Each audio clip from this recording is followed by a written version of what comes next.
Okay, कल हमने कहानी छोड़ी थी, आरएनए के टाइप्स को पढ़ रहे थे। दो टाइप मैंने बताए थे। आज हम स्टडी कर रहे हैं number 3, tRNA. Competitive point of से वेरी इंपॉर्टेंट है, ठीक है। वही तरीका, क्या पढ़ रहे थे बोलो? टाइप्स ऑफ आरएनए, ठीक है। सबसे पहले 10 to 15% of total RNA. Okay, एक बार ध्यान दो।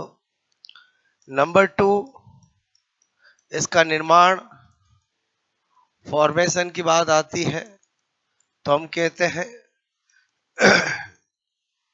हीट्रो क्रोमेटीन पार्ट ऑफ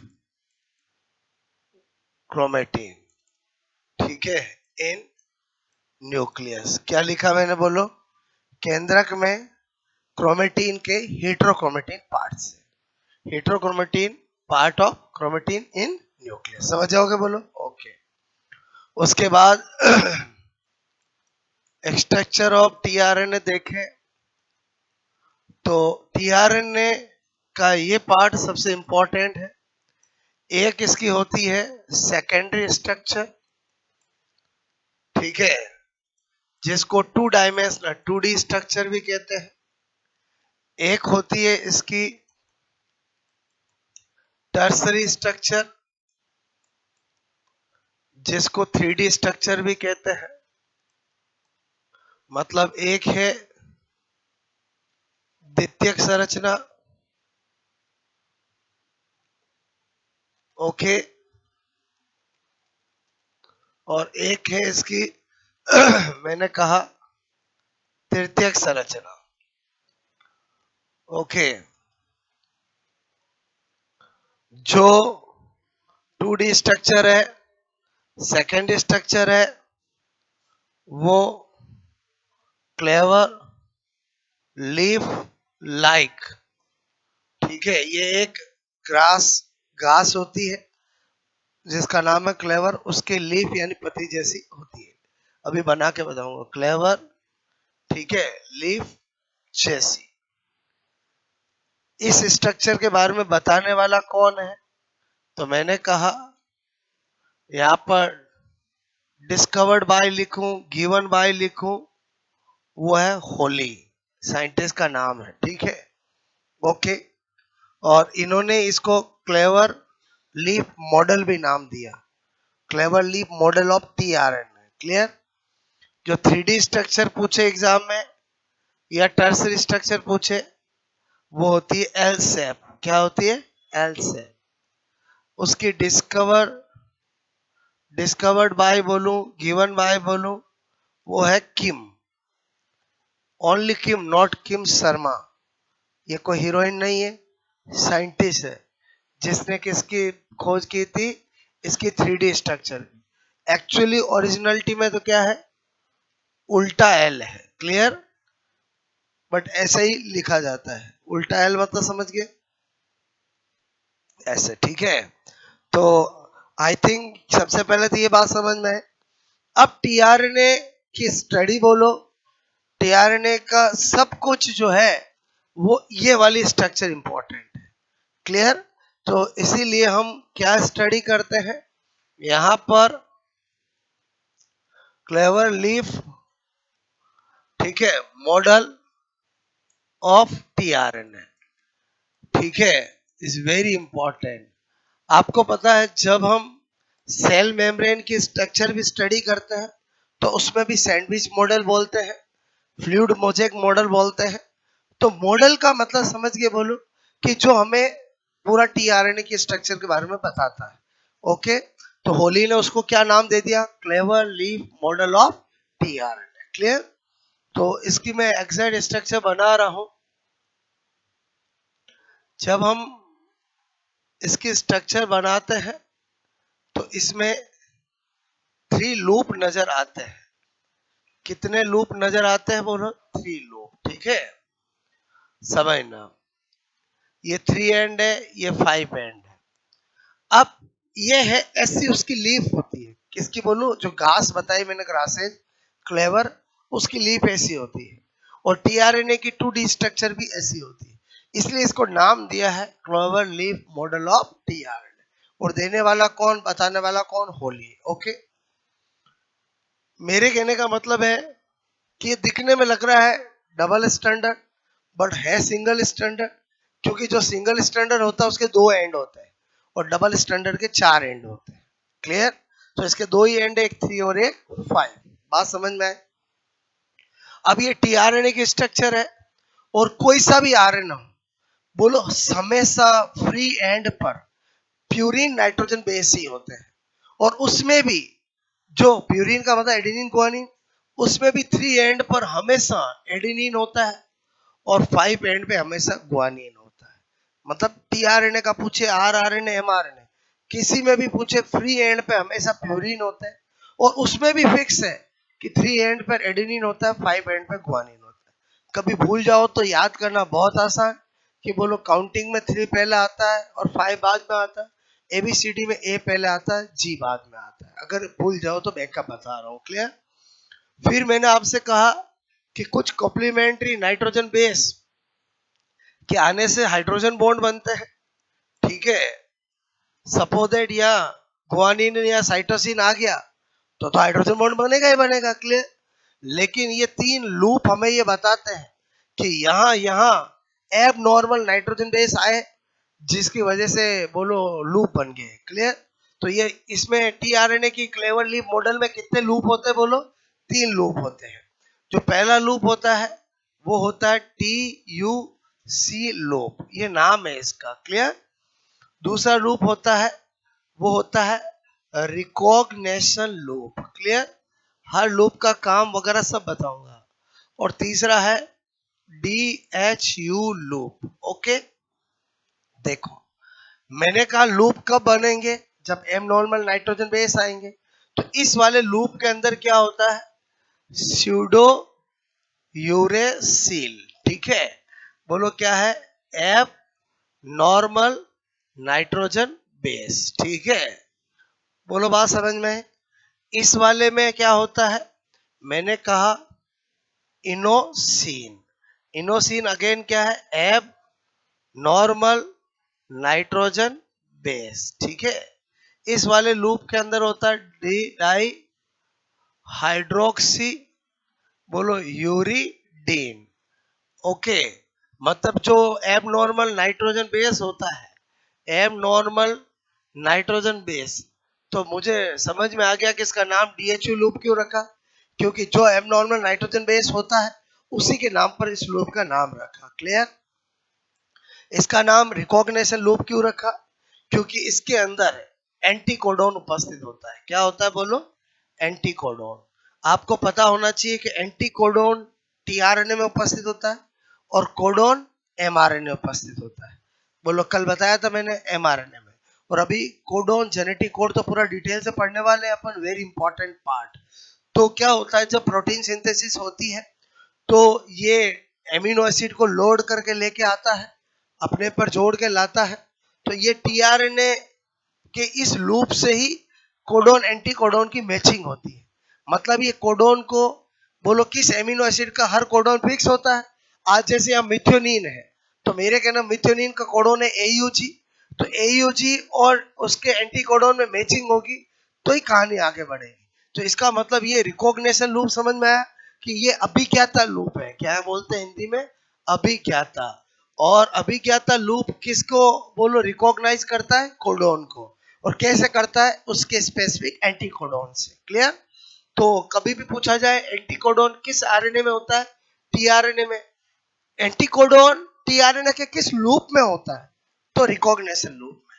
इसका मतलब सबसे इंपॉर्टेंट लूप यही होगा। क्लियर?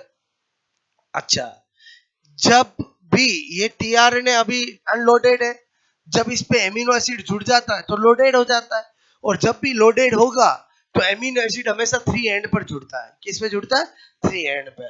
बोलो, आपसे मैं कह रहा हूं ये मैंने ऐसे कर दिया, जैसे ही मैंने ऐसा कर दिया ये टीआरएनए कैसा हो गया, लोडेड हो गया, और हटा दूं तो अनलोडेड हो गया। लोडेड अनलोडेड वर्ड समझ दो, एक ट्रक है, माल भर जाता तो क्या हो गया, लोड हो गई, और नहीं खाली होती तो अनलोड है। क्लियर? तो यही वर्ड चलता है। तो इसीलिए इसको क्या बोलते हैं, एक्सेप्टर एंड बोलते हैं। क्या बोलते हैं, ग्राही सिरा। बोलो ये क्यों बोलते हैं, क्योंकि मैंने कहा कि एक्टिवेटेड एक्टिवेटेड ठीक है, बोलो एमिनो एसिड, एमिनो एसिड ठीक है, इसी साइट पर बोलो मैंने कहा अटैच होता है। ठीक है, अटैच होता है मतलब जुड़ता है। ठीक है, होता है। ठीक है, आई थिंक यहां तक कहानी समझ में आई। बोलो अच्छा। अब क्या होता है कि ये जो TUC लूप है इसका दूसरा नाम होता है अटैचमेंट लूप। ठीक है, रीजन क्या है कि टीआरएनए लोड होकर जाएगा, कहाँ जाएगा, राइबोसोम की बड़ी यूनिट पर। तो बड़ी यूनिट पे जाएगा तो खुद भी तो कहीं से जुड़ेगा, तो इसी लूप से वो जुड़ता है। इसलिए इस लूप को क्या बोलते हैं, अटैचमेंट लूप। क्लियर। तो मैंने आपको, ये क्या है बोलो, हाइड्रोजन बॉन्ड। ये क्या है, हाइड्रोजन बॉन्ड। और यहाँ पर एक एक्स्ट्रा आर्म होती है जिसका कार्य अज्ञात होता है। ये क्या है बोलो, एक्स्ट्रा आर्म, जिसका वर्क क्या है, अज्ञात है। ठीक है, तो ये मैंने स्ट्रक्चर किसकी बताई, क्लेवर लीफ मॉडल की। तो इसका मतलब इन तीनों लूप के अंदर एबनॉर्मल नाइट्रोजन बेस कौन सा है वो पता होना चाहिए। लूप का नाम लेके एबनॉर्मल नाइट्रोजन बेस का नाम पूछे, एबनॉर्मल नाइट्रोजन बेस का नाम लेके लूप का नाम पूछे, एक तो 3-6 क्वेश्चन तो ये हो गए। उसके अलावा हर लूप का काम पता होना चाहिए। बोलो प्री एंड पे एडेनिन किस पे होता है और ग्वानिन किस पे होता है वो पता होना चाहिए। एक्सेप्टर एंड कौन सा है वो पता होना चाहिए। या बोलो एक्टिवेटेड एमिनो एसिड कहाँ जुड़ेगा वो पता होना चाहिए। क्लियर। तो तीनों लूप का काम क्या है, इसका काम तो क्या होगा, लोडेड टीआरएनए राइबोसोम की लार्ज यूनिट पे बोलो आपसे इसी लूप से जुड़ता है। तो ये इसका काम हो गया, इसलिए अटैचमेंट लूप भी कहते हैं। रिकॉग्निशन लूप का काम क्या है, ये सबसे इंपॉर्टेंट लूप होता है तथा प्रोटीन सिंथेसिस के समय बोलो यही लूप में एंटी कोडोन द्वारा कोडोन को रिकॉग्नाइज किया जाता है। क्लियर। DHU लूप का काम क्या है, तो मैंने कहा नाम तो समझ में आ गया कि इसके अंदर डाईहाइड्रोयूरिडीन डाईहाइड्रोक्सीयूरिडीन एब्नॉर्मल नाइट्रोजन बेस होता है, इसलिए ये नाम होता है। अब इसका काम क्या है, एक्चुअली क्या होता है, साइटोप्लाज्म में एमिनो एसिड रहते हैं बोलो इनएक्टिव फॉर्म में, और जब भी टीआरएनए पे लोड होंगे तो एक्टिव फॉर्म में लोड होंगे। तो एक्चुअली क्या होता है कि साइटोप्लाज्म में एमिनो एसिड को एक्टिव करने वाला एक एंजाइम होता है जिसका नाम होता है एमिनो एसाइल सिंथेटेज एंजाइम। बोलो एमिनो एसाइल सिंथेटेज एंजाइम। और जब भी प्रोटीन सिंथेसिस करना होता है तो टीआरएनए का ये जो लूप है वो उन एंजाइम को पहचानता है और उनको बोलता है कि भाई एमिनो एसिड को एक्टिव करो, तभी मैं क्या होगा, लोड करके ले जाऊंगा। इसीलिए इस लूप का दूसरा नाम क्या है, amino acyl synthetase recognition loop. Clear. बोलो इसके काम को समझने के लिए इसका ये दूसरा नाम भी पता होना चाहिए, क्योंकि इस नाम से तो खाली ये पता चला कि इसमें एब्नॉर्मल नाइट्रोजन बेस कौन सा है। बोलो बात समझ में। इसी लूप का दूसरा नाम क्या लिखा, एमिनो एसाइल सिंथेटेज, ASE लिखा मतलब ये एंजाइम है, और क्या लिखा, रिकॉग्निशन लूप। बोलो बात समझ में। तो इसका मतलब हुआ हमें क्या करना पड़ेगा, यहाँ पर तीनों लूप का काम लिखना पड़ेगा। पहला मैंने कहा वर्क, ठीक है, ऑफ बोलो TUC लूप। ठीक है, इसमें ये ऐसा क्यों लिखा, बिकॉज इसमें एबनॉर्मल नाइट्रोजन बेस होता है स्यूडो यूरोसिल, स्यूडो यूरोसिल। ठीक है, उसके अकॉर्डिंग। और इसी को क्या बोलते हैं, मैंने कहा बोलो अटैचमेंट, ठीक है, लूप। ओके, तो अटैचमेंट लूप या वर्क ऑफ TUC लूप, मैंने कहा यह बोलो लोडेड टीआरएनए। लोडेड टीआरएनए का मतलब हो गया टीआरएनए विद बोलो मैंने कहा एक्टिवेटेड एमिनो एसिड। ठीक है, बोलो एमिनो एसिड।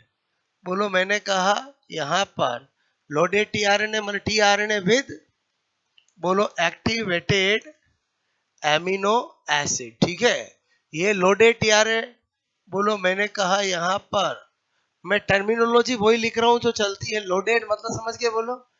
ओके, ये लोडेड टीआरएनए मतलब tRNA with activated amino acid. ठीक है, बोलो को लेकर लेकर ठीक है, बोलो मैंने कहा बोलो मैंने कहा जब लोडेड टीआरएनए ठीक है, राइबोसोम, राइबोसोम की लार्ज यूनिट पर जाता है, ठीक है। तो इसी लूप, ठीक है, इसी लूप से लार्ज यूनिट पर जुड़ता है, ठीक है। बोलो, इसीलिए इसको क्या बोलते हैं, अटैचमेंट लूप। पहले बताओ समझ में आया काम। अच्छा, दूसरा क्या बताया मैंने कहा recognition loop. Okay, recognition loop का मतलब क्या हुआ, अभी क्या था लूप, ठीक है, अभी क्या था लूप। देखो, मेरे कहने का मतलब है रिकॉग्निशन लूप का काम मैंने बताया, ये सबसे, ठीक है, इंपॉर्टेंट, ठीक है, इंपॉर्टेंट लूप, सबसे महत्वपूर्ण लूप होता है। एक बात, क्योंकि क्योंकि इसमें क्या उपस्थित होता है, एंटीकोडॉन, ठीक है, इसमें एंटी, बोलो एंटीकोडॉन उपस्थित होता है, ठीक है। और मैंने कहा यह, बोलो वर्क क्या है इसका, मैंने कहा यहां पर क्या लिख रहा हूं मैं, बोलो वर्क, ठीक है, ऑफ रिकॉग्निशन, यह प्रोटीन, ठीक है, बोलो प्रोटीन सिंथेसिस, ठीक है, प्रोटीन सिंथेसिस मतलब प्रोटीन संश्लेषण, ठीक है। ओके, के समय के समय के समय एंटीकोडॉन एंटीकोडॉन द्वारा कोडॉन, ठीक है, को रिकॉग्नाइज, बोलो मैंने कहा रिकॉग्नाइजेशन, ठीक है, रिकॉग्नाइजेशन, ठीक है, करता है। पहले बताओ ये लाइन समझ में आ गई, बोलो ये प्रोटीन सिंथेसिस के समय एंटीकोडॉन द्वारा कोडॉन को क्या करता है, रिकॉग्नाइजेशन करता है। अरे समझ जाओगे, बोलो आइडेंटिफाई करता है, रिकॉग्नाइज करता है, पहचानता है, कुछ भी बोल दो एक ही बात है, इसलिए नाम ही क्या है इसका, बोलो रिकॉग्निशन लूप। क्लियर। और तीसरा कौन सा मैंने कहा, वर्क ऑफ, मैंने कहा DHU लूप। क्लियर। इस लूप का काम क्या है, यह एमिनो एसिड को एक्टिव करने वाले एंजाइम, ठीक है, करने वाले मैंने कहा एमिनो एसाइल, बोलो सिंथेटेज, ठीक है, एंजाइम, ओके, को क्या करता है, रिकॉग्निशन, ठीक है, बोलो का रिकॉग्निशन, पहचान, ठीक है, करता है। बोलो इसीलिए इसका दूसरा नाम क्या है, amino acyl synthetase recognition loop. Clear, वो मैंने वहां लिख दिया। आई थिंक मेरी बात समझ में आई। तो हमने ये क्या देखा, clever leaf model of tRNA, कि इस लूप में कौन सा एब्नॉर्मल नाइट्रोजन बेस है यही बता दिया, तो वो लिखने की जरूरत नहीं है। क्लियर। ये कौन सा है, बोलो मैंने कहा स्यूडो, बोलो स्यूडो यूरेसिल। तो आपके दिमाग में एक पक्का बैठ जाना चाहिए कि यूरेसिल अलग है, स्यूडो यूरेसिल अलग है। बोलो बात समझ में। और ये तो नाम से ही पता चल रहा है अलग है ही ये। बोलो इनोसिन, ठीक है। और ये क्या लिखा मैंने, बोलो मैंने कहा बोलो डिहाइड्रोक्सी, ठीक है, हाइड्रोक्सी, और मैंने कहा यूरिडीन, ठीक है। यहाँ पर आपको मेरी बात समझ में आई, बोलो हाइड्रोजन बॉन्ड एक्स्ट्रा, बोलो क्लियर। अच्छा, अब अगर मैं आपसे कहूँ, वापस देखो, यहाँ तक अपने को कहानी समझ में आई थी, ठीक है। अब अगर मैं आपसे कहूँ कि यहाँ पर हम देखें, बोलो नंबर 5 पॉइंट, बोलो टीआरएनए का बोलो कार्य, ठीक है, का वर्क। ओके, तो अब तो हमें नाम से पता चल रहा है, ट्रांसफर आरएनए मतलब at the time of protein synthesis ये एक्टिवेटेड एमिनो एसिड को साइटोप्लाज्म से आरएनए की लार्ज यूनिट पर ट्रांसफर करने का वर्क करता है। क्लियर। तो मैंने कहा प्रोटीन सिंथेसिस, ठीक है, प्रोटीन सिंथेसिस बोलो के समय, के मैंने कहा समय, यह है एक्टिवेटेड, ठीक है, एक्टिवेटेड एमिनो एसिड, ठीक है, एमिनो एसिड को साइटोप्लाज्म से राइबोसोम, राइबोसोम की लार्ज यूनिट, बोलो लार्ज यूनिट पर ट्रांसफर, बोलो ट्रांसफर करने, ठीक है, का वर्क करता है। तो इसका मतलब हुआ तीनों आरएनए का वर्क तो उनके नाम में ही छिपा हुआ है। ट्रांसफर आरएनए मतलब ट्रांसफर करेगा, किसका करेगा, कहां से कहां करेगा, वो समझ में आया। मैसेंजर आरएनए मैसेज होता है उसके पास, किस फॉर्म में, बोलो कोडोन की फॉर्म में, जो कहा देता है प्रोटीन सिंथेसिस में सीक्वेंस ऑफ एमिनो एसिड की फॉर्म में। वो राइबोसोमल यानी आरआरएनए, और नाम से पता चल रहा है राइबोसोम पर होता है, और बोलो प्रोटीन सिंथेसिस पे टीआरएनए को लार्ज यूनिट पे और एमआरएनए को स्मॉल यूनिट पे जुड़वाता है। क्लियर? तो आई थिंक आपको ये भी समझ में आया। बोलो इस टीआरएनए में सबसे इंपॉर्टेंट चीज है ये वाली। क्लियर?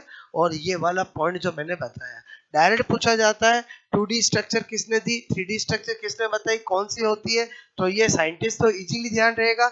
एबीसीडी में एल के बाद क्या आता है, के बाद क्या आता है, एल, एल के बाद, और के एल, एल के समझ में। अच्छा एक पक्का पता चल गया, दूसरा ध्यान रहेगा ही रहेगा। मैं क्या बताना चाह रहा हूं कि किम ने कौन सी स्ट्रक्चर दी रटी आरएनए की, एल मतलब एल दी के बोलो क्लेवरली लाई दी, एल, और के A B C D E F G H I J K L, और समझे समझे, बोलो क्लियर, बोलो ध्यान रहेगा, बोलो ओके, नोट करोगे। और आजकल आपको पता है, बोलो बहुत सारे, बोलो शादियों में होली खेलते हैं, किससे खेलते हैं, बोलो पत्तियों से खेलते हैं। मैं क्या बोल रहा हूँ समझ में आए, बोलो। और फूल पत्तियों से होली खेलते हैं ना आजकल तो। कभी बोलो आप कहाँ गए हो, मथुरा गए हो, मथुरा में बोलो फूल पत्तियों से भी होली खेली जाती है, ठीक है, शादियों में खेलते हैं कि नहीं खेलते, बोलो। तो मेरे कहने मतलब मैं क्या बोल रहा हूँ समझ में आया, बोलो आपको। और बोलो सेटिंग बिठा रहा हूँ, ओके, ताकि भूल गए तो कैसे ध्यान रहेगा।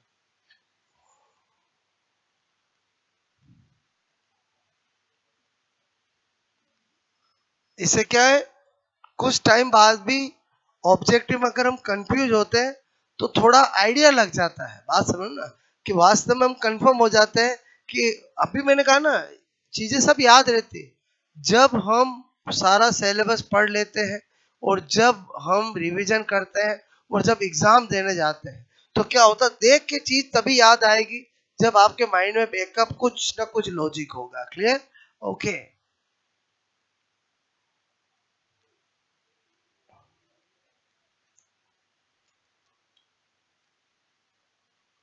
आज गला जल रहा है इसलिए धीरे धीरे बोल रहा हूँ, ठीक है।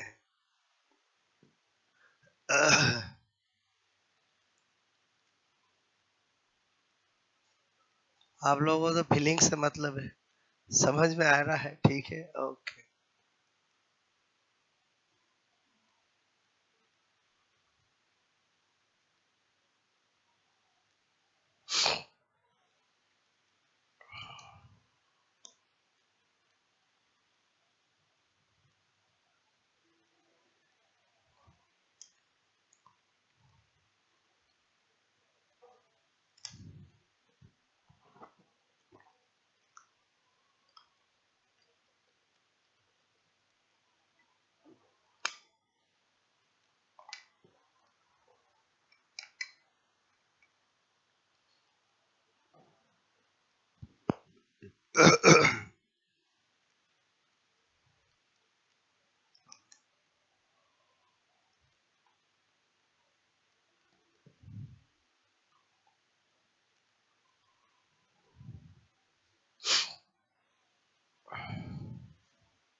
मतलब अपन प्रोटीन सिंथेसिस पूरा पढ़ेंगे ना, मेरी बात समझो। ये तो मैं बेस बनाता हुआ जा रहा हूँ, मैं बार बार ये वर्ड लिख रहा हूँ, प्रोटीन सिंथेसिस प्रोटीन सिंथेसिस। तो मुझे जेनेटिक कोड पढ़ाते ही पूरा प्रोटीन सिंथेसिस डिटेल से पढ़ाना है। प्रोटीन सिंथेसिस कैसे होता है, क्या स्टेप्स होती है, ये मैं एक्टिवेटेड एमिनो एसिड बोल रहा हूँ, एक्टिवेटेड एमिनो एसिड की स्टेप क्या होती है, सब सिखाऊंगा आपको।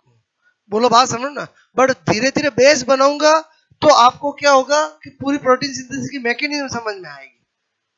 बोलो बात समझ ना। तो मैंने पहले ही आपको कुछ वर्ड पहले ही बता दिए, ताकि क्या है कि आपको समझ में आए। अभी जेनेटिक कोड पढ़ूंगा, पूरा बेस बना दूंगा। क्योंकि हम जब भी मोलिकुलर बायोलॉजी पढ़ते हैं तो एंड लास्ट सबसे लास्ट में क्या पढ़ा जाता है, mechanism of protein synthesis. Clear? जिसके अंदर यूकैरियोट और प्रोकैरियोट में प्रोटीन पढ़ा होगा ना कभी। बोलो ट्रांसलेशन जिसको बोलते हैं अपन, ट्रांसक्रिप्शन तो पढ़ दिया आपने, ट्रांसलेशन का मतलब ही प्रोटीन सिंथेसिस है। ओके, पूरा सिस्टमेटिक तरीके से आपको पूरा प्रोटीन सिंथेसिस पढ़ाऊंगा, और जब वो पढ़ाऊंगा तो आपको सारे फंडे क्लियर हो जाएंगे। क्लियर? क्योंकि अभी तो मैं बेस बनाता हुआ जा रहा हूँ। ओके, बात समझ में आई? बोलो।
हो गया। Arm,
okay.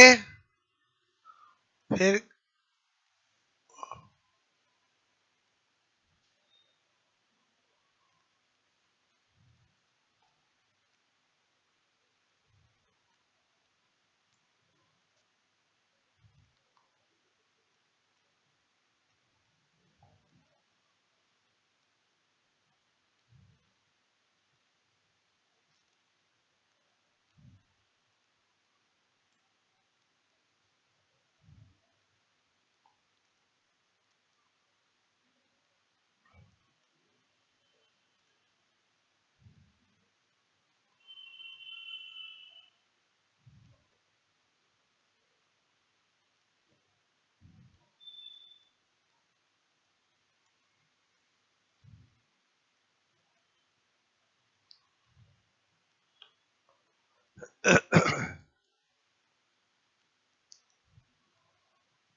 आया समझ में? बोलो।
ओके।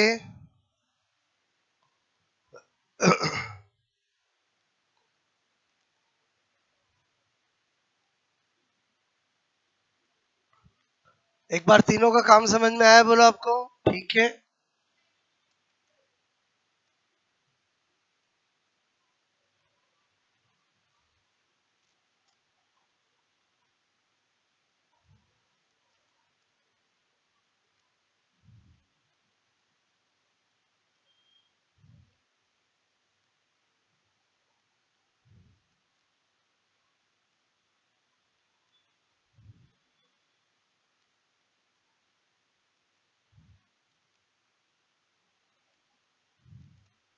ठीक है। किसका काम लिखा मैंने? टीआरएनए का वर्क। ठीक है।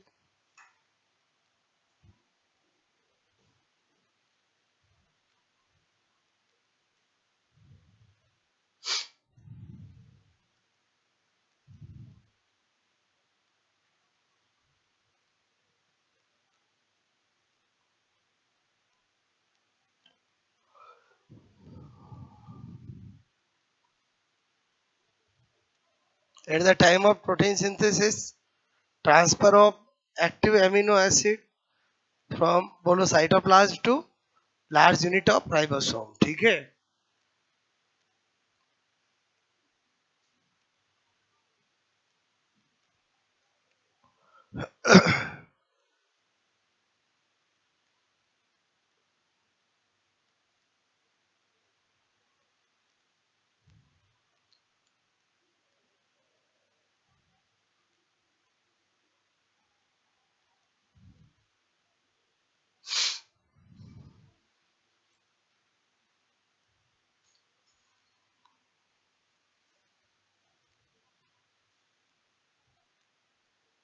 ओके।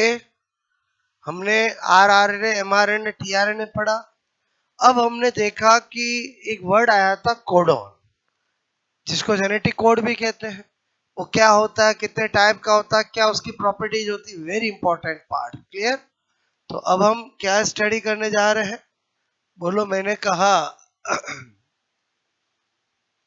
जेनेटिक कोड, या जिसको क्या कहते हैं, कोडोन। हिंदी में आनुवांशिक कूट या कोडोन एक ही बात है। Very important part. ठीक है। पहले थोड़ा बेस बनाते हैं। तो मैंने आपसे कहा, पहला पॉइंट, सबसे पहले जेनेटिक कोड के बारे में गेमो, इस साइंटिस्ट का नाम है। ठीक है। बोलो। मैंने कहा गेमो, वैज्ञानिक ने बताया। ठीक है, तो अगर कभी भी आए, फर्स्ट ऑफ ऑल बोलो जेनेटिक कोड के बारे में स्टडी की, बताया किसने, बोलो गेमो ने बताया। बाद में डॉक्टर हरविंद खुराना, नाम तो सुना ही होगा, डॉक्टर हरविंद खुराना ने ने बताया कि जेनेटिक कोड नेचर में ट्रिपलेट ट्रिपलेट होते हैं। अर्थात इट मींस, क्या मतलब है इसका ट्रिपलेट इन नेचर का? इट मींस एक कोडोन या जेनेटिक कोड तीन नाइट्रोजन बेस से मिलकर बना होता है। जैसे आज मैं आपसे कहूं मिथियोनिन एमिनो एसिड, इसका जो जेनेटिक कोड होता है वो AUG, क्या होता है? AUG। Okay. Valine amino acid होता है, उसका होता है GUG। ट्रिप्टोफान का होता है एमिनो एसिड का UGG। क्लियर? बोलो बात समझ में? तो मेरे कहने का मतलब है ये तीन से ही क्यों, दो से क्यों नहीं, चार से क्यों नहीं, ऐसी स्टडी हुई। क्लियर? तो इस रीजन को जानना बहुत इंपॉर्टेंट है, क्योंकि कितनी बार एग्जाम में क्वेश्चन हाइपोथेटिकल पूछा गया कि यदि जेनेटिक कोड टेट्राप्लेट होते तो क्या होता, पेंटाप्लेट होते तो क्या होता, डुप्लेट होते तो क्या होता है। तो इस ट्रिपलेट का अगर हमने रीजन जान लिया तो बाकी सब हम वैसे ही कर सकते हैं। होते ट्रिपलेट ही है, बोलो मैं बता रहा हूं ट्रिपलेट क्यों। ओके, तो देखो क्या बता रहा हूं यहां पर। मैंने कहा चूंकि एक जेनेटिक कोड जेनेटिक कोड एक जेनेटिक कोड या कोडोन किसी एक एमिनो एसिड को ही कोड करता है, या एक एमिनो एसिड का ही होता है, ये इसकी प्रॉपर्टी है। क्लियर? तो मैंने कहा कि जेनेटिक कोड नाइट्रोजन बेस से मिलकर बनेंगे। कोडोन या जेनेटिक कोड एमआरएनए में होते हैं। एमआरएनए मतलब आरएनए, आरएनए मतलब चार nitrogen base, adenine, guanine, cytosine, यूरेसिन। इनसे जेनेटिक कोड बनाने की बारी आई। तो टोटल 20 एमिनो एसिड है जिनको कोड करना है, मतलब मिनिमम 20 तो होने ही चाहिए। 20 से कम होगा तो काम नहीं चलेगा। मेरी बात को समझना। मैंने कहा एक जेनेटिक कोड या कोडोन किसी एक एमिनो एसिड को ही कोड करता है। इस प्रॉपर्टी का नाम क्या है, वो प्रॉपर्टी मैं अभी बाद में बताऊंगा आपको। अभी मैंने ये लिखा। क्लियर? अब मैं यहां पर कर रहा हूं फोर्थ पॉइंट। मैंने कहा इफ जेनेटिक कोड सिंगलेट होता मतलब एक नाइट्रोजन बेस ही अपने आप में एक कोडोन होता, तो 4 की पावर 1 चार जेनेटिक कोड ही बनते। कितने जेनेटिक कोड बनते बोलो? 4।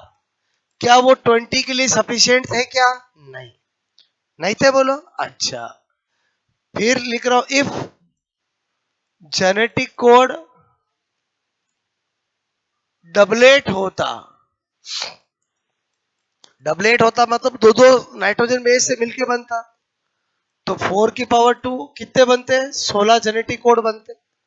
क्या वो सफिशिएंट है क्या? नहीं। बोलो बात समझ में? इफ जेनेटिक कोड ट्रिपलेट होता तो 4 की पावर 3 64 64 जेनेटिक कोड बनते हैं, वो 20 के लिए सफिशियंट है, इसलिए ट्रिपलेट ही होता है। और बोलो समझे नहीं समझे, बोलो क्लियर। अब ये तरीका इसलिए पता होना चाहिए, मतलब बड़े बड़े एग्जामों में क्वेश्चन पूछा गया है, यदि जेनेटिक कोड टेट्रा प्लेट होते तो कितने जेनेटिक कोड बनते, तो सोल्व करना आना चाहिए। अब अपन भी कर रहे हैं, होता यही है। मैंने 64 कैसे होता है वो मैंने आपको बताया, अभी 64 बना के भी बताऊंगा। मेरी बात समझ में। अब ये सारे हाइपोथेटिकल क्वेश्चन जो एग्जाम में आते हैं, इफ जेनेटिक कोड, बोलो टेट्रा प्लेट, टेट्रा प्लेट, ठीक है, टेट्रा प्लेट होते मतलब 4 की पावर 4, क्या करूंगा बोलो, 256 जेनेटिक कोड बनते, और 64 को फिर 4 से मल्टीप्लाई कर। अच्छा, इफ जेनेटिक कोड पेंटाप्लेट होते हैं, पेंटाप्लेट होते हैं, 512 जेनेटिक कोड बनते हैं, बनेंगे नहीं बनेंगे बोलो, 512 बनेंगे कि 1028?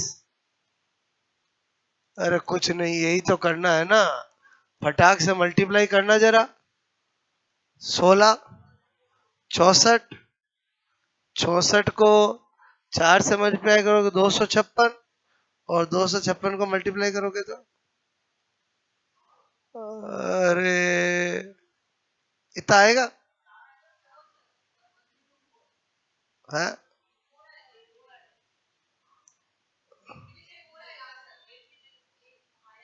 1024 समझ में आया बोलो, मैं कैसे कर रहा हूँ समझ में आया बोलो, पहले बताओ समझ में आया बोलो, बताओ कितना भी पूछा कर सकते हो, ये तक एग्जाम में पूछा गया है। एक बार लैब असिस्टेंट में पूछा, जब खतरनाक पेपर आया था, नेट लेवल पे भी आए हुए हैं। तो ये इससे हमें ये टेट्रा प्लेट का भी रीजन समझ में आ गया, ट्राई ट्रिपलेट क्यों होते हैं, और बाकी कुछ भी पूछे तो भी कर लगते हैं। बोलो बात समझ में। अगर पूछे जेनेटिक कोड डबल एट ही होते तो कितने एमिनो एसिड का ही कोड हो पाता, 16 का ही हो पाता, क्योंकि जितने जेनेटिक कोड बनेंगे उतने ही हो पाएगा ना। और समझे समझे बोलो क्लियर, ये आया समझ में बोलो आपको, ठीक है। अच्छा, इसका मतलब टोटल कोडोन कितने होते हैं, आपको पूछे टोटल कोडोन कितने होते हैं, 64। अरे बोलो मैंने कहा ट्रिपलेट होते हैं नेचर में, तो आपको मेरा अगला पॉइंट क्या होगा, number 5, total number of genetic code या कोडोन, और 64 ही बोलोगे ना, नहीं समझे बोलो, 4 क्या है, अरे अरे इधर ध्यान देना, मैंने बोला था, मैंने कहा, सुनो सुनो सुनो, मैंने बोला था कि जेनेटिक कोड या कोडोन एमआरएनए में होते हैं, और जेनेटिक कोड नाइट्रोजन बेस से मिलते हैं। आरएनए में नाइट्रोजन बेस 4 ही होते हैं, एडेनिन, गुआनिन, साइटोसिन और यूरेसिल, बोला था मैंने, ऐसा हो ही नहीं सकता, ठीक है। अच्छा, अब तो समझ में आया बोलो। और आप सोचो कि 4 जेनेटिक कोड मतलब वो 4 जेनेटिक कोड कौन होता है, ए अपने आप में एक जेनेटिक कोड होता, जी अपने आप में एक जेनेटिक कोड होता, सी अपने आप में एक जेनेटिक कोड होता है, और यू अपने आप में एक जेनेटिक कोड होता है। ये 16 मतलब समझ गए, दो दो दो दो दो दो ऐसे, क्लियर। अच्छा, इसका मतलब हुआ टोटल जेनेटिक कोड कितने होते हैं, 64। 64, मैंने कहा 64 कौन से है, अगर हम जाने सेकंडों में बना सकते हैं, क्या करेंगे बोलो, चार्ट, ठीक है। मैंने कहा ए, ठीक है, मैंने कहा यहां पर यू ए जी सी, ठीक है, यू ए जी सी, ठीक है, मेरी बात को समझना, ठीक है, यू ए जी सी, ठीक है, ओके।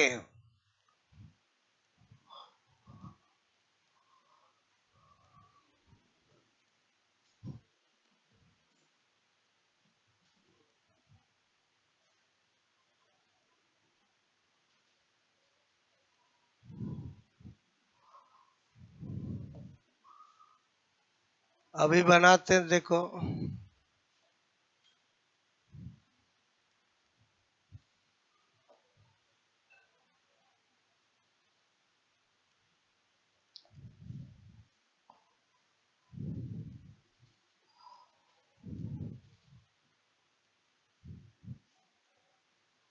ठीक है, यू ए जी सी, ठीक है, U A G C, U A G C, U A G C. Okay, हमें क्या बनाना है बोलो? 64 कोडॉन, ठीक है। अब मैं क्या करूंगा, इधर देखो, U U U U U A, U U G, U U C, ठीक है, वेरी गुड। ठीक है, ए यू, अरे ए यू यू, ठीक है, ए यू ए,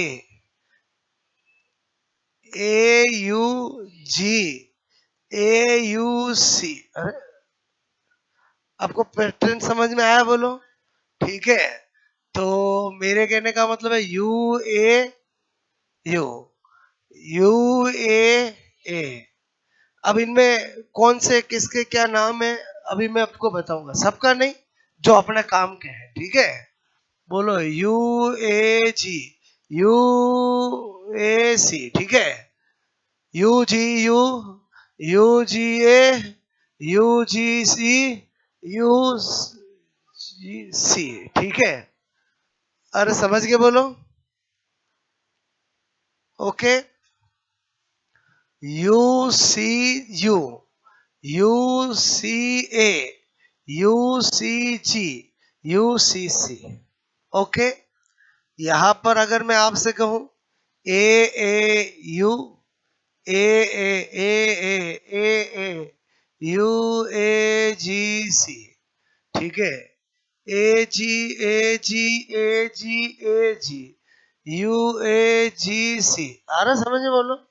ठीक है, ए सी ए सी ए सी ए सी, यू ए जी सी। अल्फाज कैसे बनाएंगे समझ में आया बोलो?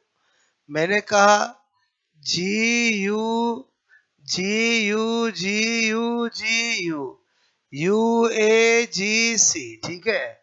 बोलो जी ए जी ए जी ए जी ए, ठीक है, यू ए जी सी, ठीक है। यहाँ पर जी जी जी जी जी जी जी जी, यू ए जी सी, ठीक है, G C G C G C G C, U A G C, clear? Okay, C, बोलो U C U C U C U, U A G C, समझ के बोलो? मतलब अल्टीमेटली आपको fast बनाना समझ में आया बोलो? ठीक है, यहाँ पर सी ए सी ए, सी ए सी ए, यू ए जी सी। अब देखो ही क्यों उधर, और समझे समझे बोलो, क्लियर? यहाँ पर बोलो सी G, C G C G C G, you A G C, ठीक है। बोलो, मैंने कहा सी सी सी सी सी सी, यू ए जी सी। पहले बताओ 64 कोडोन मैंने बनाया आपको, ये 64 कोडोन होते हैं, क्लियर? इनमें से 3 नॉनसेंस कोडोन होते हैं, बोलो, जिनके एंटी कोडोन नहीं होते, वही तो टर्मिनेशन कोडोन कहलाएंगे। बोलो, बात समझ में आए? तो मैंने कहा वो कौन से हैं, उनके क्या नाम है, वो बात की बात है। एक बार ये आपको 5 पॉइंट समझ में आया बोलो? ये तो मैंने खाली जेनेटिक कोड का इंट्रोडक्शन दिया आपको, क्लियर? सबसे इंपॉर्टेंट पार्ट है दिस वन, जिससे क्वेश्चंस आते हैं। अब ये वाले तो वही कर सकता है जिसको ये तरीका पता हो, खाली 64 रटे हुए हो, वो ये टेट्रा प्लेट पोतते ही नहीं कर पाएगा। पेंटा प्लेट, अच्छा ये याद थोड़ी रख सकते हैं, वो तो जो पूछेगा वो करेंगे ना। बोलो, बात समझ? अब सोचो, एग्जामिनर कभी कभी होशियार होता है, यदि जेनेटिक कोड की संख्या 256 होती तो बताओ उसका नेचर क्या होगा। और बोलो, समझे समझे बोलो? टेट्राप्लेट पेंटाप्लेट एग्जाम, मतलब वाइस वर्सा, उल्टा सीधा दोनों पूछ सकता है, क्लियर? तो आई होप आपको इतनी बात समझ में, पहले इतना नोट करो, फिर वापस आगे मैं बताता हूँ।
ओके, बात समझ में आ रही मेरी आपको? क्या ये बोलो?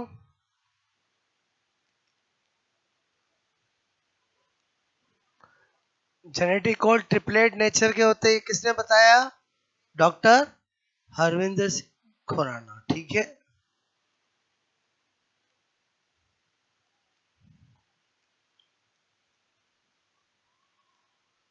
बात समझ में आए बोलो?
ओके,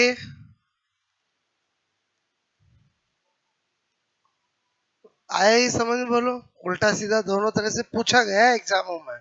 ठीक है,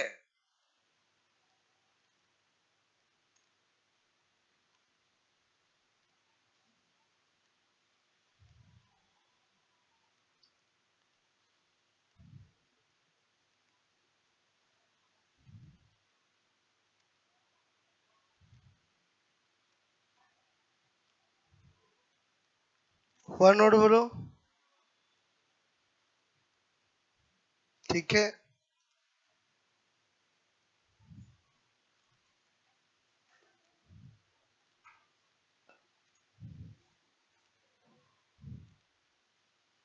बनाओगे? बनाओ।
ओके,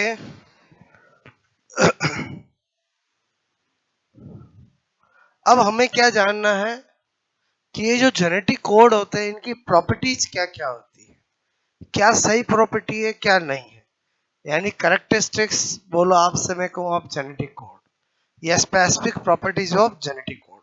और प्रॉपर्टीज सारी इंपॉर्टेंट है, उनसे क्वेश्चंस आते हैं, ठीक है। तो यहां पर क्या लिख रहा हूं मैं, बोलो specific properties of genetic code, ठीक है। तो इधर देखो, मैं आपको सारी प्रॉपर्टीज पहले अच्छे से समझाता हूं। जैसे नंबर 1, हर प्रॉपर्टी से क्वेश्चन आता है। पहला है ट्रिपलेट इन नेचर। बोलो पहला प्रॉपर्टी क्या है, ट्रिपलेट इन नेचर।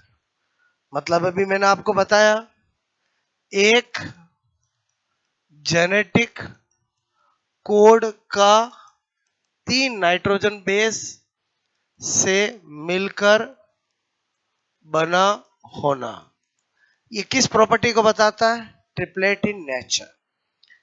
कैसा क्वेश्चन आएगा, अगर आपसे कहा जाए कि एक, बोलो आपको कहा जाए 45 एमिनो एसिड, ठीक है, को कोड करने वाले जेनेटिक कोड में कुल नाइट्रोजन बेस की संख्या होगी, ठीक है। पहला ऑप्शन 45, दूसरा ऑप्शन मैंने कहा 90, समझ रहे हो, बोलो ओके। यहां पर लिखा मैंने 50 एमिनो एसिड, पहला ऑप्शन 50, दूसरा ऑप्शन 100, 150 और 250। Clear, very simple. इस क्वेश्चन को करने के लिए आपको क्या पता होना चाहिए कि जेनेटिक कोड नेचर में कैसा होता है। आंसर क्या होगा बोलो, और 150, बोलो बात समझ में, बिकॉज 50 एमिनो एसिड के लिए 50 जेनेटिक कोड। आज समझ रहे, बोलो, अरे समझे नहीं समझे बोलो। तो एक जेनेटिक कोड, मैंने कहा एक जेनेटिक कोड में 3 नाइट्रोजन बेस, इसलिए 50 जेनेटिक कोड में टोटल, टोटल पूछा ना उसने, नाइट्रोजन बेस 150। आई थिंक पहला क्वेश्चन समझ में आया, बोलो समझे नहीं समझे। तो ये जो मैं प्रॉपर्टीज बता रहा हूं उनका क्वेश्चंस कैसे आएंगे, समझ में आया, बोलो ओके। उल्टा भी पूछ सकते थे, बोलो क्लियर। अच्छा, बाकी डबलेट ट्रिपलेट पेंटाप्लेट वो दे, वो तो कर ही सकते हो, वो सारे इसी में आते हैं, वो मैंने पहले आपको समझा दिया, क्लियर। अच्छा, अब क्वेश्चन मतलब प्रॉपर्टी नंबर 2। प्रॉपर्टी नंबर 2 क्या है, मैंने कहा नॉन एम्बिगुअस, ठीक है, नॉन एम्बिगुअस।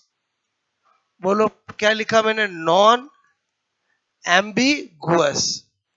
क्या मतलब होता है इस प्रॉपर्टी का, नॉन एम्बिगुअस का मतलब होता है कि एक जेनेटिक कोड किसी एक एमिनो एसिड को ही कोड करता है, इस प्रॉपर्टी का नाम है नॉन एम्बिगुअस, ठीक है। मैंने कहा एक जेनेटिक कोड किसी एक एमिनो एसिड को ही कोड करता है, इस गुण को क्या कहते हैं, बोलो नॉन एम्बिगुअस ठीक है, नॉन एम्बिगुअस कहते हैं। मतलब आप समझ गए कि एक जेनेटिक कोड अगर किसी एक एमिनो एसिड का है तो और किसी एमिनो एसिड को होता ही नहीं है, इस प्रॉपर्टी को कहते हैं नॉन एम्बिगुअस। अब स्पेशली इन दोनों में बड़े कंफ्यूज होते हैं। अगली प्रॉपर्टी क्या लिख रहा हूं, degeneracy of genetic code. Degeneracy of genetic code का मतलब क्या होता है, आनुवांशिक कूट की अपहार्सिता। अपहार्सिता मतलब क्या, इमेजिन करो, टोटल 64 जेनेटिक कोड है, टोटल 20 एमिनो एसिड है, तो आनुवांशिक कोड की अपहार्सिता डीजेनरेसी ऑफ जेनेटिक कोड का मतलब क्या होता है, एक एमिनो एसिड का एक से ज्यादा जेनेटिक कोड होना। देखो दोनों में अंतर है, एक जेनेटिक कोड किसी एक एमिनो एसिड से संबंध रखता है, यह नॉन एम्बिगुअस। एक एमिनो एसिड के एक से ज्यादा जेनेटिक कोड होते हैं, ये क्या है, डीजेनरेसी ऑफ जेनेटिक कोड। पापा समझो मैं क्या बता रहा हूं, मैंने कहा नॉन एम्बिगुअस का मतलब क्या है, एक जेनेटिक कोड किसी एक एमिनो एसिड का ही होता है, यह है नॉन एम्बिगुअस नेचर। अब मैं बोल रहा हूं डीजेनरेसी ऑफ जेनेटिक कोड क्या, एक एमिनो एसिड के एक से ज्यादा जेनेटिक कोड होना, क्या कहलाता है, डीजेनरेसी ऑफ जेनेटिक कोड। और ऐसा क्यों होगा, क्योंकि नाइट्रोजन बेस मतलब जेनेटिक कोड तो है 64 और एमिनो एसिड है 20, तो डीजेनरेसी होगी होगी, बोलो क्लियर, मेरी बात समझ में आई बोलो आपको। अच्छा, एक एमिनो एसिड, एक एमिनो एसिड के एक से ज्यादा मतलब more than one genetic code का होना, बोलो क्या कहलाता है, होना। मैंने कहा क्या कहलाता है, degeneracy of genetic code. Clear, मेरी बात समझ में, वापस समझो, गलती नहीं करनी है। मैं आपसे कहूं कि 6 जेनेटिक कोड बोलो किसी एक एमिनो एसिड से संबंध रखते हैं, ये कौन सी प्रॉपर्टी है, नॉन एम्बिगुअस। और आप समझो, नॉन एम्बिगुअस और डीजेनरेसिव जेनेटिक कोड में समझो, मैंने क्या कहा, डी नॉन एम्बिगुअस क्या कहता है, एक एमिनो एसिड किसी एक जेनेटिक कोड किसी एक एमिनो एसिड का ही होता है। इसका मतलब हुआ कि 3 हो 4 हो, वो अगर एक एमिनो एसिड को कोड करेंगे, ये तो नॉन एम्बिगुअस नेचर हुआ ना। और डीजेनरेसी क्या कहलाएगी, एक एमिनो एसिड के एक से ज्यादा कोडोन होना। और समझे नहीं समझे बोलो, दोनों में अंतर समझो है, बिल्कुल होता है। ये देखो एग्जाम्पल समझना, इसको एग्जाम्पल बताऊं, टोटल कितने एमिनो एसिड है बोलो, 20। इस 20 एमिनो एसिड में से दो एमिनो एसिड, केवल 20 में से दो एमिनो एसिड है जिनका एक एक जेनेटिक कोड ही होता है। तो इसका मतलब ये किसके एक्सेप्शन बनेंगे, डीजेनरेसिव जेनेटिक कोड। बोलो बात समझना, मैंने कहा दो एमिनो एसिड, ठीक है, मैंने कहा बोलो ये 20 में से मैंने कहा दो एमिनो एसिड, ठीक है, एक तो है मिथियोनिन, ओके, एक मैंने लिखा ट्रिप्टोफान, इसका होता है AUG और इसका होता है UGG। मतलब ये दो एमिनो एसिड ऐसे हैं जिनका केवल एक एक कोडोन ही होता है। तो बताओ ये किसके एक्सेप्शन हुए बोलो, डीजेनरेसिव। बोलो बात समझ में है। अच्छा, फिर मैंने कहा इनमें से 3 एमिनो एसिड ऐसे हैं, एमिनो एसिड ऐसे हैं जिनके मैक्सिमम 6 जेनेटिक कोड होते हैं, ठीक है, बोलो मिनिमम मतलब दो ऐसे जिनके एक एक है और 3 ऐसे जिनके कितने 6 है, ओके। मैंने कहा 3 एमिनो एसिड, वो 3 एमिनो एसिड कौन है, मैंने कहा ल्यूसीन आर्जिनिन और सेरीन, नाम तो सुने ही है, बोलो। इनके क्या होते हैं? मैक्सिमम 6 बोलो जेनेटिक कोड। ओके, इसका मतलब अब कितने बचे बोलो? 15 एमिनो एसिड, और टोटल 20 है ना। तो जो 15 एमिनो एसिड होते हैं, इनके अलावा उनके 2 to 5 जेनेटिक कोड होते हैं। मतलब किसी के 2 है, किसी के 3 है, किसी के 4 है, किसी का 5 है। इसका मतलब हुआ हमें ये और ये याद होने चाहिए, क्योंकि मिनिमम एक एक किसका है, मैक्सिमम 6 किसका है, ये एग्जाम में पूछा जाता है। बोलो बात समझ में? आप कैसे याद रखेंगे? तो मैंने कहा कि ऐसे 2 एमिनो एसिड कौन है जिनके केवल बोलो, मैंने कहा एक एक ही है, तो वो है मिथ्योनिन और ट्रिप्टोफान। याद कैसे रहेगा? मैंने कहा हम बड़े होते हैं तो आपने देखा हम बहुत सारी भाषाएं सीखते हैं, हिंदी सीखते हैं, इंग्लिश सीखते हैं, साउथ वाउथ में चले जाते हैं तो थोड़ी बहुत साउथ सीख जाते हैं। ओके, मतलब सीखते हैं। लेकिन आपने देखा होगा हर इंसान की मदर टंग एक ही होती है। बोलो बात समझ में? क्या बताना चाह रहा हूँ, समझ में आया? बोलो कि बोलो मिथ्योनिन और ट्रिप्टोफान का एक एक है। मतलब मैंने क्या बोला, समझ में आया? इस दुनिया में बोलो लैंग्वेज एक से ज्यादा आप सीख सकते हो, लेकिन जो मदर टंग होती है वो क्या होती है? एक ही होती है। और समझे समझे बोलो।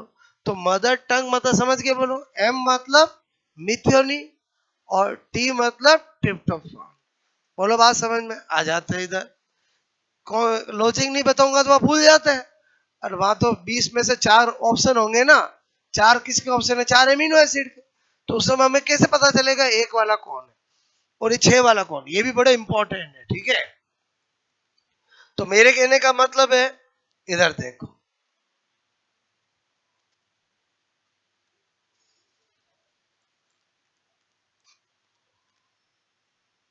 कोई भी इंसान मर जाता है, उसको उठा के ले जाते हैं। अरे ले जाते नहीं ले जाते बोलो? बोलो जनरली 4 जने ले जाते हैं। आजकल जमाना चेंज हो गया, 21वीं शताब्दी में 6 जने ले जाते हैं। 2 आगे, 2 बीच में, 2 पीछे। क्योंकि पहले तो लोग मजबूत होते थे, 4 ही उठा के ले जाते थे। आजकल कितने ले आप देखना, कभी कितने उठा के ले जाते हैं? 6 6। अच्छा, अच्छा ये ऊपर सो रहा है वो कौन है? अरे लाश। ऊपर सो रहा है वो कौन है? ऊपर सो रही वो कौन है? लाश नहीं बोलते हैं? अरे कौन है लाश? तो मेरे कहने का मतलब ये नीचे क्या किया मैंने? 6। समझ गए बोलो? और आपको समझ में आ गया होगा, लास्ट में ए एल मतलब ल्यूसीन, ए मतलब आर्जिनिन, एस मतलब सेरीन। थोड़ा दिमाग में पिक्चर बनी? ओके। और 15 का तो ये होता है। पहले बताओ ये दोनों प्रॉपर्टी समझ में आए बोलो आपको? Very important, clear? अच्छा, अब आ जाता हूं मैं नंबर 4। मैंने कहा यूनिवर्सल। यूनिवर्सल मतलब क्या बता रहा हूं? सार्वत्रिक, ठीक है। एक बार एग्जाम में क्वेश्चन आ गया, ठीक है, यही वाला, कि कौन सा ऐसा एमिनो एसिड होता है जिसके मैक्सिमम 6 जेनेटिक कोड होते हैं। तो इन 3 में से एक और 3 और नाम दे रखे थे। एक स्टूडेंट एग्जाम दे के आया, सर सर वो आपकी लास्ट वाला क्वेश्चन आ गया। मैं भी सोचू कौन सा मेरी लास्ट का क्वेश्चन आ गया। तो मैंने कहा ठीक है, तेरा काम हो गया। हाँ हो गया सर, बस। और समझे समझे बोलो? मैं क्या बताना चाह रहा हूँ, समझ में आए बोलो? अरे बहुत हेल्प करता है ये चीजें, क्लियर? ओके। जो ऊपर टॉपर्स ने बहुत सारे अपना एक्सपीरियंस लिख के गए ना, तो उसमें देखना बहुत सारों ने फर्स्ट ग्रेड बायोलॉजी में सेलेक्ट हुए। उन्होंने लिखा कि सर लास्ट में एग्जाम में ट्रिक्स बहुत काम आती है, क्योंकि उससे क्या होता है कि हम भाई हर चीज तो हमें याद नहीं रह सकती ना, पर ऑप्शन दे के काम हो जाए। क्योंकि पक्का इनमें से एक और 3 कोई दूसरे देंगे। 3 मिथ्योनिन हो सकता है, टेरिडोसिन हो सकता है। मैंने तो 20 अमीनो एसिड का नाम लिखा है आपको, बोलो तो अपना काम हो जाता है, ठीक है। ये तो मैंने थोड़ा आपका माइंड में पिक्चर क्रिएट करी है। ओके, याद रहेगा बोलो? ओके। अच्छा, लास्ट अननोन है, ध्यान रखना। बोला क्या बोला मैंने? ठीक है। अच्छा, ये यूनिवर्सल मतलब क्या हुआ कि मिथ्योनिन, कोई अमेरिका में रह रहा है इंसान, उसमें भी मिथ्योनिन एयूजी है, गांव में रह रहा तो भी एयूजी। यूनिवर्सल का मतलब समझ गए, सार्वत्रिक, कि सभी जीवों के अंदर जो कोडोन है, जो जेनेटिक कोड है जिस एमिनो एसिड के, वो फिक्स यूनिवर्सल है, ऐसा नहीं है कि चेंज हो जाता है। क्लियर? अच्छा, फिर मैंने लिखा कोमालेस, ये सारी प्रॉपर्टी है कोमा रहित। ठीक है, कोमा रहित मतलब क्या कहना चाहता हूं, इधर देखो, ये सपोर्टेड एमआरएनए है, बोलो एमआरएनए पे ही रहते हैं बोलो कोडोन, तो मेरे कहने का मतलब है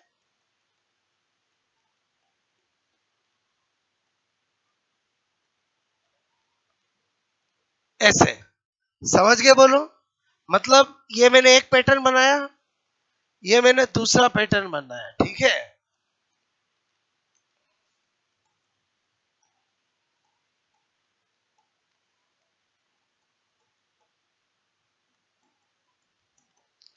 आपको पूछा जाए कौन सा सही है कौन सा गलत है, ये सही है और ये गलत है। आई थिंक आप ये कोमा लेस का मतलब समझ गए होंगे। तो एग्जाम में क्वेश्चन आता है ऐसा कि निम्न में से जेनेटिक कोड की कौन सी प्रॉपर्टीज नहीं होती है, नहीं होती है। ठीक है, डेफिनेटली ऐसे ऑप्शन आएंगे, non ambiguous, non ambiguous, okay. Number two, बोलो कोमा युक्त। ठीक है,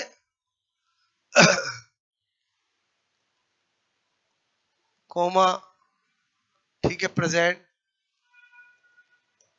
एक आ गया आपका यूनिवर्सल, यूनिवर्सल मतलब सार्वत्रिक।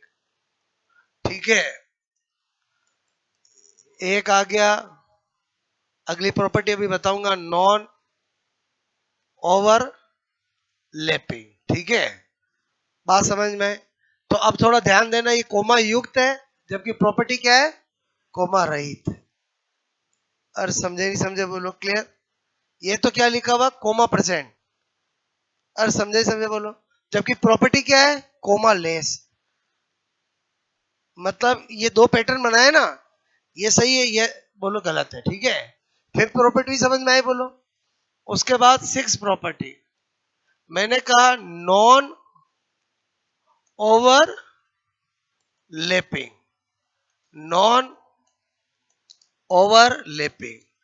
नॉन ओवरलैपिंग का मतलब है कि जैसे ये पैटर्न बनाया, ये एक कोडोन है, ये कोडोन, ये कोडोन, ऐसे है ना बोलो, तो एक दूसरे पर ओवरलैप किया क्या, नहीं।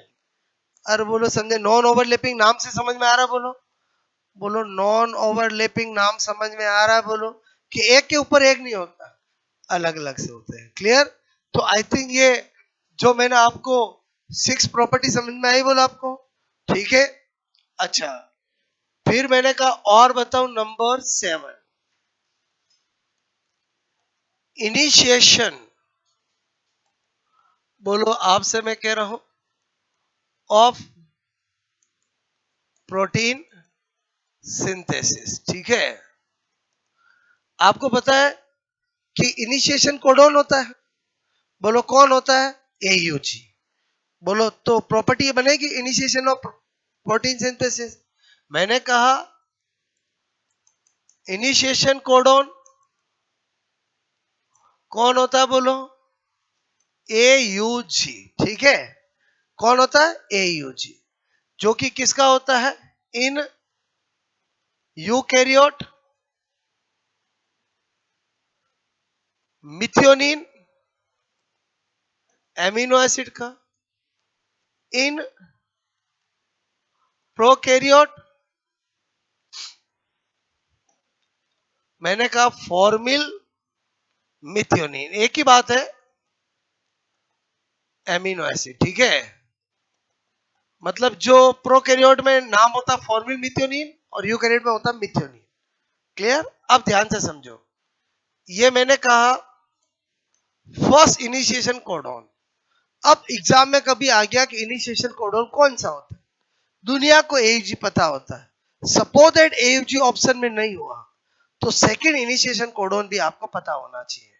क्या लिख रहा हूं मैं, बोलो, सेकंड इनिशिएशन कोडॉन। ठीक है, और सेकंड इनिशिएशन कोडॉन कौन होता है, मैंने कहा GUG। ठीक है, और वो किसका होता है, वेलिन एमिनो एसिड का। बोलो बात समझ में, किसका होता है, वेलिन का।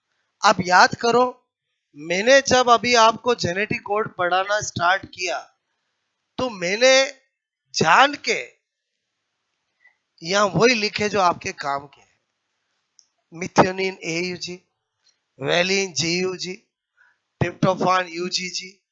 समझ में आया, बोलो? क्योंकि ये दोनों तो मदर टंग, मदर टंग मतलब समझ गए, ऐसे एमिनो एसिड है जिनका एक एक ही जेनेटिक कोड है। बोलो बात समझ में। और ये कौन होता है, सेकंड इनिशिएशन कोडॉन होता है। तो मैंने ये क्यों लिखे समझ में आया, मतलब सारे याद नहीं करने, बट कम से कम वो तो पता होने चाहिए जो बहुत इंपॉर्टेंट है। बोलो ये 3 लिखने का रीजन समझ में आया, बोलो? ओके, इधर ध्यान दो। मेरे कहने का मतलब है कि हम प्रॉपर्टीज देख रहे हैं, ठीक है? तो आई थिंक आपको यहां तक प्रॉपर्टी समझ में आए, बोलो? ठीक है, अच्छा। अब मैंने कहा नंबर 8, टर्मिनेशन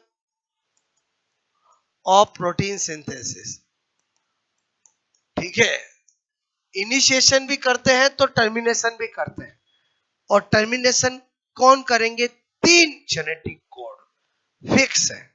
जो 3 जेनेटिक कोड का एंटीकोडोन नहीं होता है, तो जब वो आ जाएंगे तो मैचिंग मैचिंग होना बंद हो जाएगा, वही प्रोटीन सिंथेसिस रुक जाएगा। क्लियर? तो वो 3 कौन है, इधर देखो। ठीक है, UAG, UAA, UGA। ठीक है, मैंने कहा इसको बोलते हैं अंबर, इसको बोलते हैं ओकर, और इसको बोलते हैं अपल। ये तो उन साइंटिस्टों के नाम है जिन्होंने इनको खोजा था। बोलो बात समझ में? और मैंने कहा ये 3 जो होते हैं इनको क्या क्या बोलते हैं, इनको हम टर्मिनेशन कोडॉन भी बोलते हैं, इनको हम स्टॉपिंग कोडॉन भी बोलते हैं, इनको हम नॉनसेंस कोडॉन भी बोलते हैं।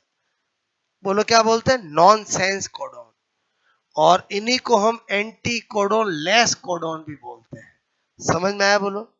इन तीनों का एंटी कोडॉन नहीं होता है। क्लियर? तो मेरे कहने का मतलब है यह प्रॉपर्टी तो very very very very very important है। क्लियर? क्योंकि बहुत सी बार एग्जाम में पूछा जाता है, 4 कोडॉन दे देते हैं, निम्न में से कौन सा टर्मिनेशन कोडॉन है। टर्मिनेशन, स्टॉपिंग, नॉनसेंस वर्ड समझ में आया कि बोलो इनका एंटीकोडॉन नहीं होता है। ठीक है, इसलिए इसलिए यह प्रोटीन सिंथेसिस, ठीक है, को स्टॉप करने का, टर्मिनेट बोलूं स्टॉप बोलूं एक ही बात है, करने का वर्क करते हैं। ठीक है, अच्छा।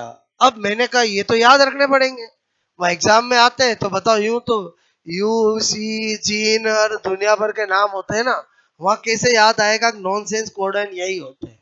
तो कैसे ध्यान रखोगे, ध्यान से समझो।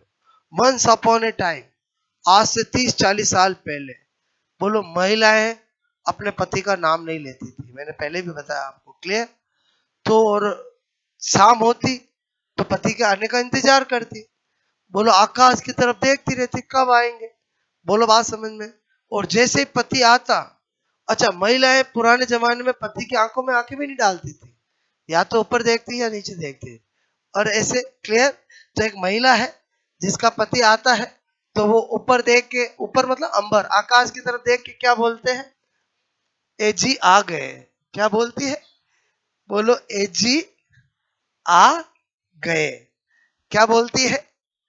एजी आ गए। और बोलो क्या बोला? एजी आ गए। अच्छा, जो एजी आ गए वो आई है कि यू है? अरे जो एजी आ गए वो आई है कि यू है? समझ के बोलो। ओके, समझना। एजी आ गए मतलब समझ में आया? बोलो। एज मतलब एजी में क्या हो गया? एजी। और यू तो सब में ही है। आ मतलब क्या हो गया? ये। और गए मतलब ये। नहीं ध्यान रहेगा? बोलो। ओके। अरे समझ में आया? बोलो। अच्छा, ऐसे ही बोलती है तो कहाँ देखती है? आंखों में आके नहीं, ऊपर। अंबर। मतलब एजी वाला पहला कौन है? अंबर। फिर ओकर और अपर। ठीक है? अरे समझे ही समझे? बोलो। तो थोड़ा आइडिया दिया मैंने, ध्यान रहेगा? बोलो। एजी आ गए मतलब कौन? तुम। यू तो आएगा आएगा। U A G, U A, U G. Idea दे रहा हूं टिक करने का। तो बताओ सारी प्रॉपर्टी समझ में? ये प्रॉपर्टीज बहुत इंपॉर्टेंट है। क्लियर? तो अब आप फटाक से नोट करोगे। प्रॉपर्टी समझ में आई? बोलो आपको। ठीक है,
हो गया? बोलो।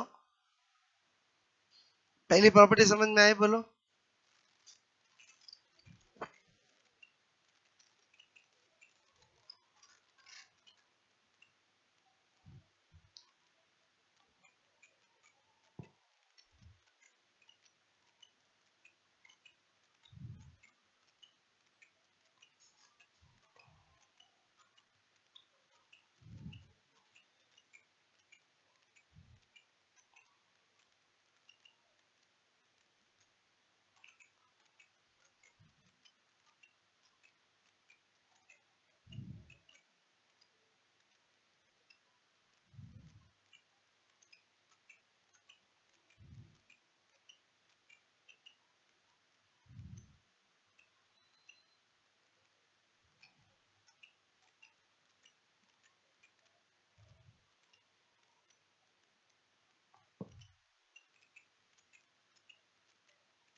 क्या? डीजेनरेसी लिखूं मैं? डी जनरेसी, ठीक है।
नॉन एम्बिगुअस तो सभी होते हैं।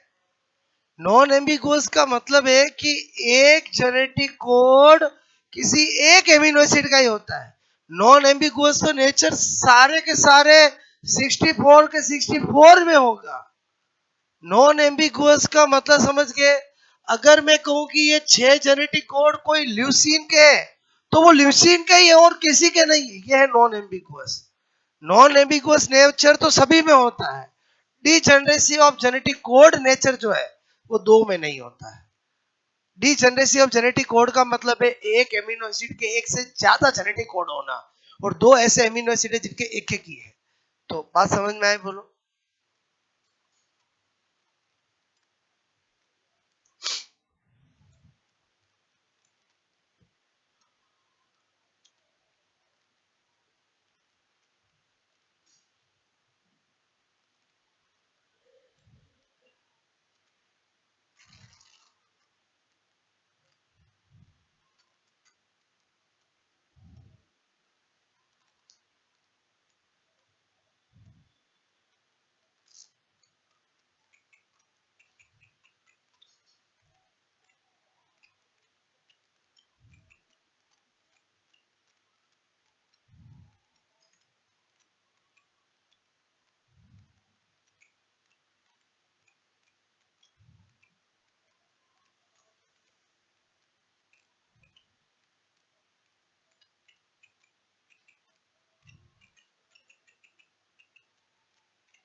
हो गया?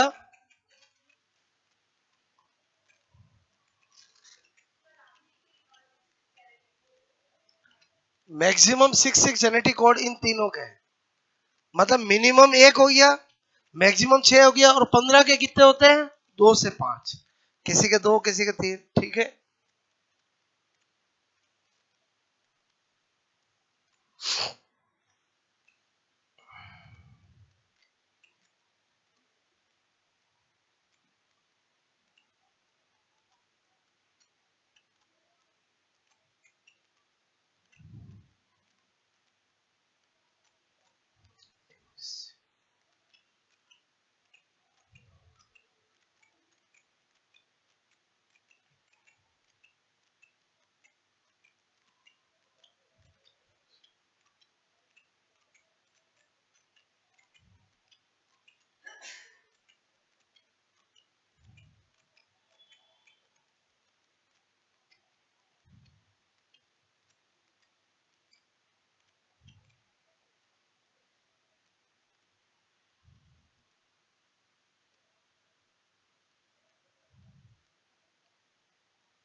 हुआ?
यहाँ तक कहानी समझ में आई? बोलो आपको, ठीक है। पहले बताओ, आपको सारी प्रॉपर्टी समझ में आई? ठीक है, ओके। अगली क्लास में हम क्या करेंगे? Protein synthesis.